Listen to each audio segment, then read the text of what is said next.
Hey, listeners. Welcome back to another episode of Being at Work. I'm your host, Andrea Butcher, and I'm so grateful for this conversation today. You know, this show every single day offers a leadership lesson that is story-based.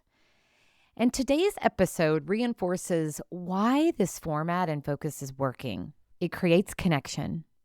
And our guest today highlights the power in using brain-based communication techniques to create connection. Dr. Ali Atkison has a PhD in human communication studies. I'm so grateful to get to work with and learn from Ali every single day. She is a growth coach facilitator at HRD, a leadership development company. But what you really need to know about Ali is how she's making these concepts of brain-based communication something that can sound heady or academic, how she's bringing them to life and helping all leaders to take what they already know about communication to illustrate why certain approaches work and why others don't. In other words, she highlights the intersection between brain-based communication and everyday application. I am better for working with and learning from Ali, and no doubt you will be too. Check it out.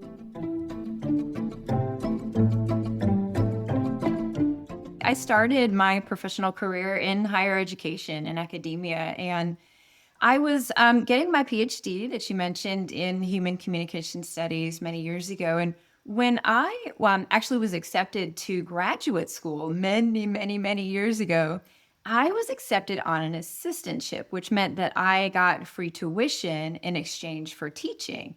Now, I had actually never had any designs on teaching when I applied to graduate school. I knew I wanted to earn my doctorate in communication, but I didn't necessarily know what I wanted to do with it. And I didn't necessarily have teaching in mind. But when they offered me this assistantship and said, hey, free tuition if you'll come teach for us, I was like, well, obviously, yes. I mean, to be honest, if they had asked me to clean the pool for free tuition, I probably would have said yes. So I thought, yeah, okay, let's do that. And back in the day, and unfortunately, sometimes this is still the case, they don't often teach teachers how to be good teachers, right? You're studying the content. And so, they just say, here's the content, and now you go teach the content. And so I was essentially at, the ripe old age of about 23, 24, handed a textbook and literally a key to my classroom. And they said, go forth and teach. I had no idea what I was doing. So I spent the first couple of years, to be honest, just basically holding on to my lecture notes like grim death and just reading them to my students. And I probably wasn't a very solid teacher at that point. It wasn't very engaging for my students. And so I did a couple of years where I was teaching like this. And one day I was actually, I had advanced to teaching graduate students by this point. So same thing, I was teaching a class, I think it was conflict management at the time. And I was reading my lecture notes and, I had at least graduated to the point where I would ask the occasional interactive question, from time to time, what do you guys think of this? But for the most part, I was still basically lecturing. So I had trained them to check out. So on the occasion that I did ask a question, I usually got maybe one person, but for the most part, it was cricket. So I had this really crazy moment one day when I was teaching this graduate class where I was standing in front of the class and I was lecturing to them. And I literally had this like out of body experience where I started floating above my body and I was watching myself lecture. And I literally thought to myself, oh my God, I am even boring myself. I'm not even listening to me anymore. I was just watching myself lecture. And so in that moment, I put my notes down and I said to my students, okay, I'm boring myself. I have to be boring you. They obviously looked around like they thought they were on Candid Camera or Punked or something. And I said, you know what? Let's try something different. And they were seated in the rather traditional single row of desks kind of thing. And I said, why don't you pull your desks into a circle and let's just have a conversation. And so they did. And I asked them, I said, what are you hoping to get out of this class? Like, why are you in this specific class and what are you hoping to learn from it? And in terms of learning, what would work for you? And so we had this really great conversation where we started to co-create together, me and my students, what the class was going to look like. And that particular class was a turning point for me because it was the most engaged I'd ever had my students be, and their final projects were unbelievable, right? And so I started researching better teaching practices after that moment. And that, in very short order, led me to researching how the adult brain learns. Because as you start learning what is it that people need in order to learn more effectively, you start realizing that it's kind of incumbent upon you as a teacher to understand how the brain works. We can't understand how learning takes place if we don't understand how the brain actually functions in the learning process. So I started researching more of that. And again, this is many years ago. Nowadays it's fairly ubiquitous that people study the brain, or at least know kind of armchair level knowledge about the brain and how it works. But back then there weren't as many people doing that. And so eventually I started researching that, and in turn teaching other teachers how to improve their teaching practice based on what we know about how the adult brain learns. And I'm always careful to say adult brain because that is in particular what I studied, because I've always taught adults. And so eventually I had this another aha moment many years into this, where I realized communication is not that different from teaching, because in order to be effective communicators, it's about having our message land clearly on the other person. It's about having impact and influence. And when I started to realize that, I started to do a little bit more research on that intersection between communication and what we know about how the adult brain learns, and realized that there was really nobody out there at the time talking about that. And so I got really excited, and I started to share that knowledge more with the professional world as well as the academic world. And so that's really has become my particular area of passion, is not just brain-based teaching, but in particular brain-based communication. So good. It's so fun to look back, isn't it? And see how all these experiences have led you to where you are today. And I so appreciate that moment in your classroom when you had that out of body experience and you said to them, I'm even boring myself. And it's seeing you in action now. I can't imagine you standing up there with a textbook, but you didn't know any other way. So it's interesting that you came to that. What do you think? How did you come to that? It's a really good question. I suspect hindsight's always 2020, right? Of course. And now that I look back, I suspect that I had been dissatisfied with my teaching up to that point. I didn't like standing in front of the classroom and very simply just going over the same material I had already asked them to read anyway. I didn't like feeling like I was disengaged with my students. As we talk about the intersection between communication and adult learning, I think you make a really interesting point because leaders will say all of the time, like, oh, it doesn't feel right how I'm communicating with my team or how I'm casting this vision with them. And it's likely because they are telling instead of engaging their teams. It's almost like we're doing really what's counter to us intuitively. Yes, I agree with that. I think we often feel the need, and I think this, and I'm saying we now, again, going back to connecting to teachers, but also facilitators and even just everyday communicators. We so often feel the need to be the expert, to have all of the answers. And that means, oh, I have to do all the talking. But of course, it's not just about what we say, but how we say it, but also how we're connecting with those people. And part of that, a big part of it, and this is where some of the brain stuff comes in, a big part of that is connecting with other people in our communication is so critical, because we can talk all day long, but if I'm not ensuring that what I'm saying is connecting with you, then you're not listening and you're not learning and you're not being impacted, and you won't take action based on what I'm saying. My words will just wash over you and you'll forget them as soon as our conversation is over. So connection is the key, isn't it? That's absolutely right. And this is what I love about our work. We talk about connection like from a conceptual place, right? Like leaders, of course, have to connect with the people that they work with and that they lead, because we know that that's what good leadership looks like. But what's so cool is that I can also show you with science that if you're not connecting with the people you lead in that way, then you're not having the impact you think you are. And that is what is so cool. I mean, you are reinforcing the concepts that we bring to life with leaders through all of this research. I mean, you can show them here's what the science says. So there's just so much more credibility then that goes with it. So tell us some of those things. Like, when you talk about the intersection between brain-based communication and everyday application, what are some of the key messages that are important for us to get? There's so many, but I'll start with the one that I think resonates most based on what we were just talking about, which is connection. Like, let's talk about the science behind why that connection is so important. So imagine that your brain, we know that the brain has like about 1 billion neurons. So you can imagine that your brain is comprised of like millions and millions of teeny tiny little storage cubbies. If you've ever walked into an Amazon warehouse, or you can even probably imagine what an Amazon warehouse looks like, imagine that your brain looks like that, but in a teeny tiny microcosm of it. And so what happens is when we're out in the world and we're talking to people or we have all kinds of stimuli coming in, what happens is that our brain will literally, like, let's say I'm talking to you for the first time and you're sharing new information. My brain will immediately start searching all of my little cubbies, like the quickest Google search in the world, to ask, how is this new information like something I already know? It seeks that connection because that's what's really critical. That's the only way that our brain can make sense of something. Is it like something I already know?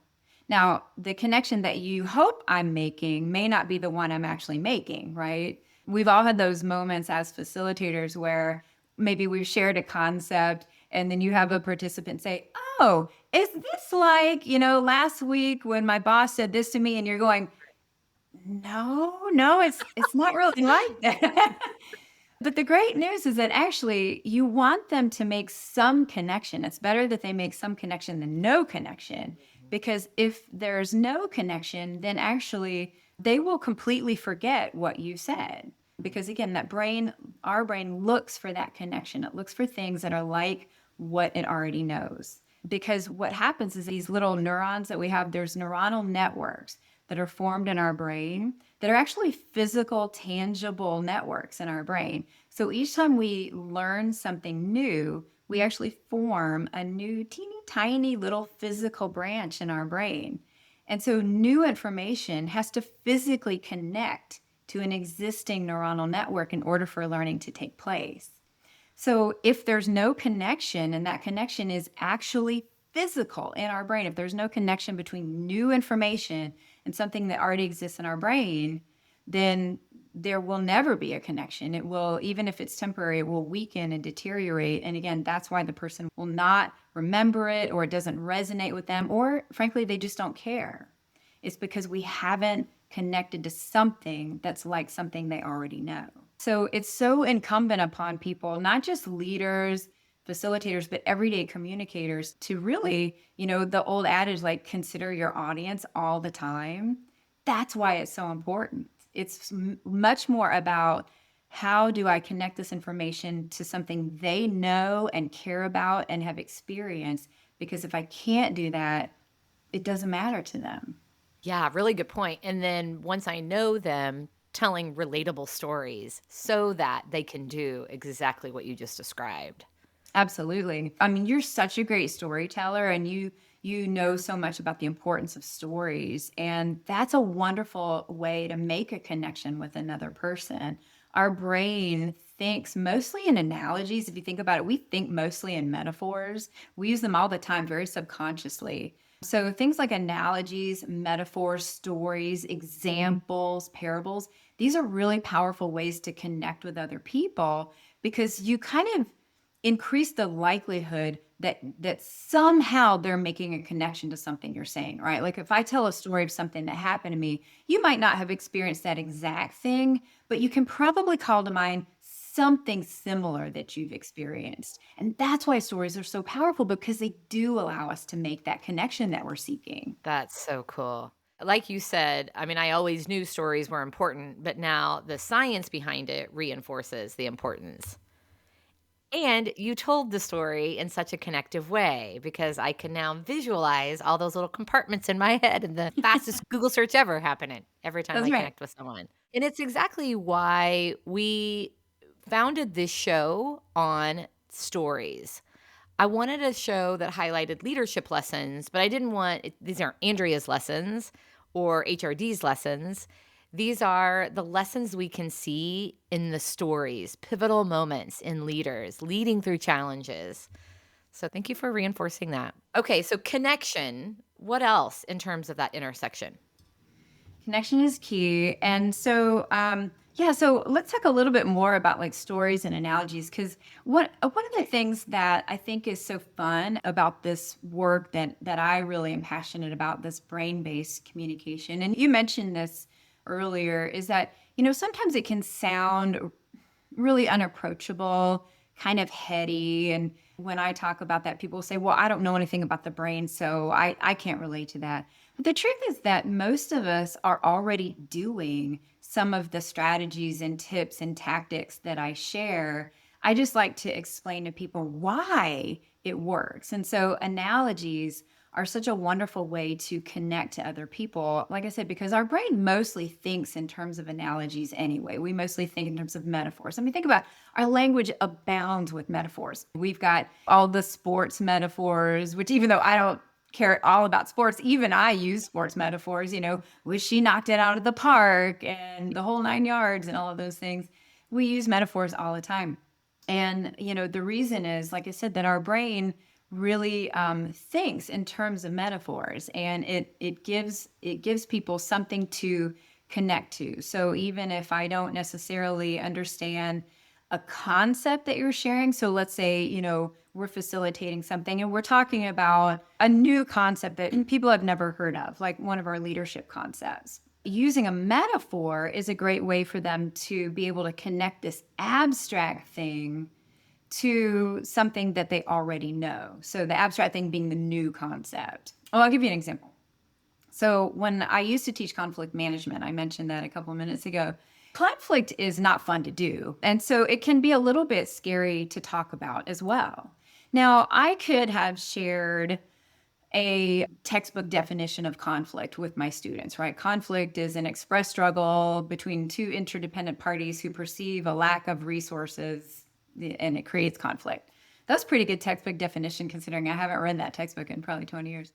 But so I can give them that, but that doesn't really give me a sense of what conflict is and how it impacts people on the day to day, right? That textbook definition is very dry, and it doesn't help me understand, like, well, what is conflict and how can I do it better? So one of the things that I used to really love to do is actually I would ask my students to create their own analogies, because that allowed us to talk about conflict and how they experienced it without me having to ask them, okay, so when you're in a conflict, what do you do? Because nobody wants to admit, well, I'm kind of a jerk and I'm really short with my spouse and I yell and I, snap at people. Like, no one wants to admit all that, right? So what I used to do instead, to make it more approachable and allow us all to get a sense of like how each person approaches conflict without having to sort of admit untoward behavior, is I would ask them to create their own analogy. So think about conflict and create an analogy around it. So conflict is, or conflict is like what? And so I got some really great ones over the years, but probably my favorite one that I've never forgotten, and it's just such a good analogy, is I had a student who said, conflict is like two bald men fighting over a comb. And I love that, because really what it instantly communicates to me is that she perceives conflict as pointless, right? So she's unlikely to engage in it. And then I had another student who created one that said, conflict is like being in a rap battle where I'm up against Eminem. Oh, wow. Powerful, right? Because so right away, again, I get the sense that, okay, she thinks of conflict as like a win-lose, and she's always the loser. So right away, I get this really powerful image of how they feel about conflict without having to get them to talk about things that are uncomfortable for them. So that's just kind of one example of how analogies can be really powerful. And especially, as communicators, they can help us communicate with other people and make that connection in a way that might feel more approachable, more comfortable, and allow us to really understand each other in a way that is very real It feels like depth to me. When you're using stories and analogies and metaphors, it just deepens the conversation. Just like in those examples that you shared, Allie, I have immediate insight on an individual based on how they view something. What advice would you give to leaders who are more pragmatic, who like the textbook definition and are uncomfortable or feel challenged coming up with a metaphor, analogy, story? I really love this question because, having taught some of this as much as I have to both professional and academic audiences over the years, I have gotten a few people from time to time who have said to me, I'm just not really good at coming up with analogies and metaphors. And so I understand what you're saying about the power behind them, but it's just not a strength of mine. And so I appreciate that. And I do think it's one of those things that is a skill you can hone for sure. Again, most of us do it pretty subconsciously without realizing it. It's just putting it out there and thinking about it consciously takes a little bit more effort. But admittedly, I think there are some people who are better at it than others. So my advice would be, and it's very related to this, but it's to really then rely instead on questions. So if you don't think that you're, that great at coming up with analogies, then plan B is ask more questions. Inquiry is one of the number one ways to connect with another person. So I often would have people say, how can I connect to find out what's in this person's head? I don't know what's in their head. How am I supposed to know what they're going to search for and what their brains will find when it does that Google search? Well, how can you know what another person is thinking about something that you're sharing in that moment? You can ask them. And we so often, I think, are fearful of asking questions because, again, we want to appear as the expert, right? Well, I'm supposed to be the leader. I'm supposed to be the one in power. I'm supposed to be the one who has all the answers. But the truth is that inquiry is such a powerful tool for leaders because, A, it establishes that we care about what this other person is thinking, feeling, experiencing. And we want to understand where they're coming from. We want to understand how what we're saying lands with them. And so it's a really powerful tool to just very simply ask someone. So, Joe, have you had any experience with this particular concept or my favorite question is, what's been your experience with this so far? And if they say, gosh, Andrea, thank you for asking me. I've only had one experience with this thing and it wasn't very positive. And then you can say, oh, wow. Okay, well, tell me more about that. As opposed to just going, well, you need to do this thing because this is how we do things here. And then inside they're afraid to say like, oh, I've only done this thing once and I had a really bad experience with it. But if you just very simply ask them, what's been your experience with this? And really open up, then you're much more likely to connect with them and build a strong, trusting relationship in the get-go. These brain-based communication techniques are very heart-centered, aren't they? I mean, it is all about connection, as you've reinforced. And, how much of what you're feeling comes into play? How much are you relying on what's going on within you and within the people that you're connecting with?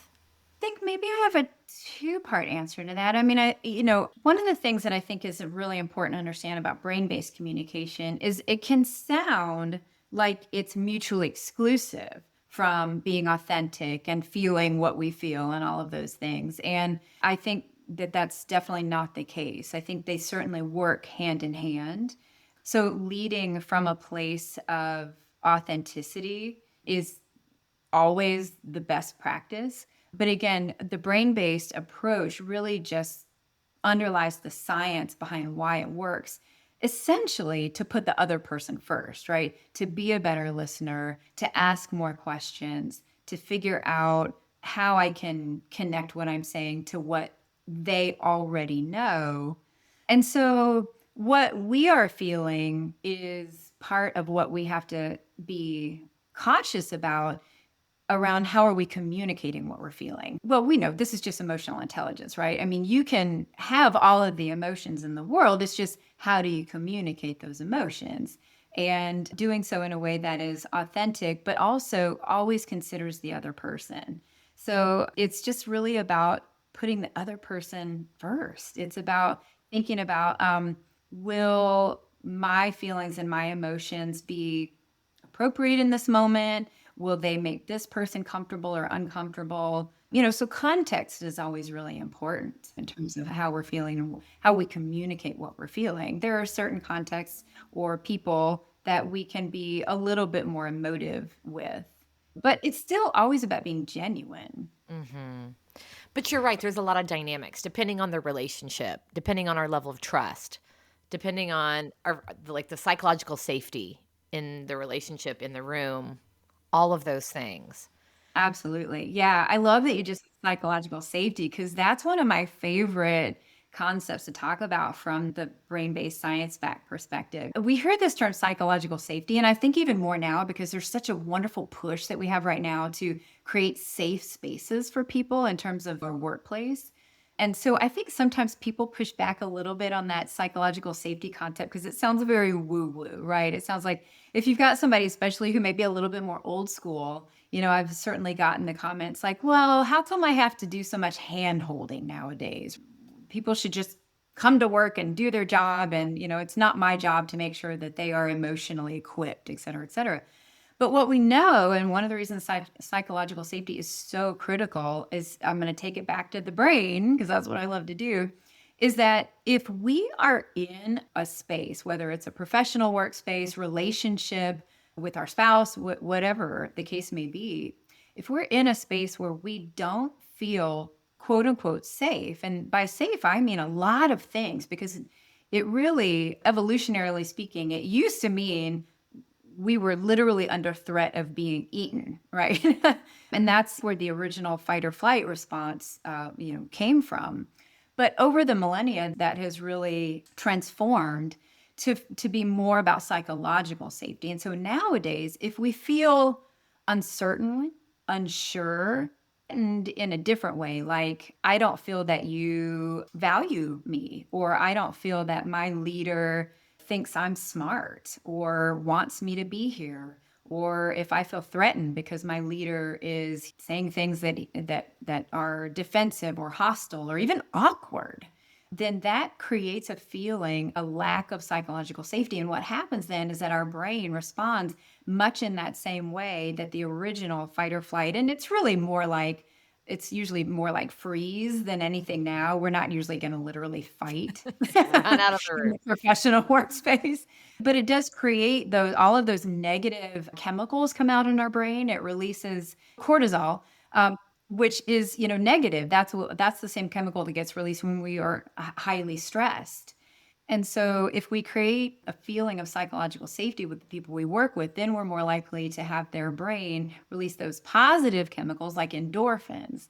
And so we actually, when we create spaces in the workplace that are not safe for the people we lead, we are actually inhibiting maximal brain power. They're not able to think critically. They're not able to ask good questions because they literally are just worried about protecting their psychological safety. And it's at a very subconscious level. And we can all relate to that. I mean, we can all look into our experiences and see those moments where we felt frightened or we felt unsure or we felt really insecure. You can't find the words. You literally don't have the headspace. And not even just with psychological safety, but this is just all making me think what a miracle it is that we can have a conversation at all with all of the things that are going on within us, around us. I mean, it is quite miraculous, isn't it? That we can form these sentences and make connections and make sense of ourselves and the world because, wow, we are dynamic. I love that you just said that because I've always made that joke for many years. Like, yes, with all of the myriad experiences that we're all bringing to the table that influence the very specific way in which we see the world and we communicate, it really is a miracle that two people can ever communicate effectively, right? But it makes sense then that why we spend so much time trying to figure out how to do it well, because we are dealing with a lot of factors. But what I love about it is that I think it really drives home the underlying concept that humans want connection more than anything. We want to connect with other people. And that's why we keep trying this, even though it is so often can lead to feelings of like beating our head against the wall with, if we've had people in our lives who we feel like, I just am not communicating with this person. We are just not connecting. And yet we often keep trying and keep trying because connection is so important to us. I know that you're preparing to facilitate a workshop called Know Your Team. And that's the spirit of that, isn't it? That recognize these people that you're serving, these people that you're leading. Who are they? What motivates them? What are their experiences? So that you can make all of those connections that you've been talking about. That's exactly right. I mean, think about all of the leaders that anybody has ever heard anyone else talk about leaders who have had a positive impact in their lives. It's always leaders who cared more about the people they led than they did themselves. They always talk about the leaders who asked questions, who listened and really listened, right? Like listened and for not only content, but context is always leaders who are empathetic about what other people are experiencing. It's never leaders who know all the stuff. In that lack of connection, it also just does not feel good. If we're honest and we take the time to look at a situation where we haven't connected or we haven't leaned in. I have 2 stepkids, and you and I have talked about just sometimes the challenges in those relationships. And I hadn't seen them after several days, and they got in the car, and immediately it was like all these other things, and I just wanted someone to say like, Andrea, how are you? Or how was your week? Or and so I was asking them lots of questions, but I was getting nothing, and I found myself just getting really frustrated, and I was hurt, right? I wanted connection and I wasn't getting it. So what I did though, as I didn't handle it maturely, I shut down and I stopped asking questions, and I got pissed.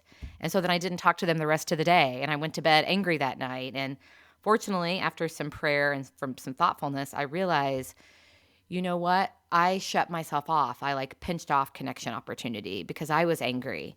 And so that meeting people, it takes an inwardly sound person to continually seek connection, doesn't it? And without expectation, with a lot of grace. I love that. I love that. It really kind of goes back to this notion that the onus is always on us. The onus is always on us as the communicator. It's lovely when people reciprocate that communication the way we hope and the way we want and wish and desire. And those moments are so beautiful. But the bottom line is that that can't really be our goal, right? Like our goal has to be for ourselves to carry the weight of being an effective communicator. And again, by that I mean seeking the connection, being inquisitive and curious, a curious mindset. That's you and I have shared, but that's one of my values is curiosity. And it's not just for curiosity's sake, it's because I know the power of curiosity for engaging those connections. The more curious you are about the other person, the more likely you are to have a strong connection with them. And again, think about it, like those people you've had in your life who you've had that sense of connection with, it's never because they talked at you for 45 minutes about themselves. It's always because they were curious about you and what makes you tick. And that's what makes us go like, oh, wow, we had such a great connection. It was because they were interested in us, right? And by the same token, it makes other people feel better when we are interested in them. So yeah, the onus is always on us as a communicator. And I love what you just said about releasing expectation, because again, you're talking about it from the heart, but the truth is that it's also critical from the brain. Releasing the expectation of what the other person should do will enhance our effectiveness as a communicator, because again, it's up to us to make that connection. It's not up to them if we are the ones doing the communicating. You got it. Yeah, so at the end of the day, if you want connection, it's developing these muscles. Oh my gosh, Allie, thank you so much. My big takeaway is just the power of connection. And it's almost like brain-based communication, like the science behind brain-based communication reinforces the power of connection. What's your simple definition of brain-based communication? Oh, great question. Simple definition. I think the simple definition is really just taking what we know from research about how the brain functions, and using that to illustrate why most of us are already doing some pretty great things when we communicate with other people, but looking at why certain approaches work and why certain approaches don't work. And as you just said, it pretty consistently illustrates what we already feel in our heart when we have those moments, whether it's just a conversation or mentoring situation, if I'm a leader or a facilitator, when we have those moments that just felt great and they worked and we had that connection, it's so easy then. It would be so easy for someone like me to look at it and go, oh, I can tell you exactly based on what I know about how the brain learns, why that felt so good. What I love about it is that connection between the brain and the heart is ultimately there in terms of communication. The strategies and the heart are completely in sync with each other. I love that. That's so good. And if you're paying attention, you will know if you're connecting. Allie, thank you for being here. I am so grateful for you. I'm so grateful I get to learn from you every single day. Likewise. Thank you, Andrea. I've loved this. Yeah. And you are taking over our Tuesday leadership lessons throughout the rest of this month. So stay tuned, listeners. Every Tuesday for the next few weeks, Allie will be sharing a 2 to 3 minute leadership lesson, just going in a little more detail around brain-based communication. So this has been a great setup for that. Thanks, Allie. Thanks, Andrea. Thank you for joining us for this episode. Please subscribe wherever you listen to your podcast to never miss a Being at Work story.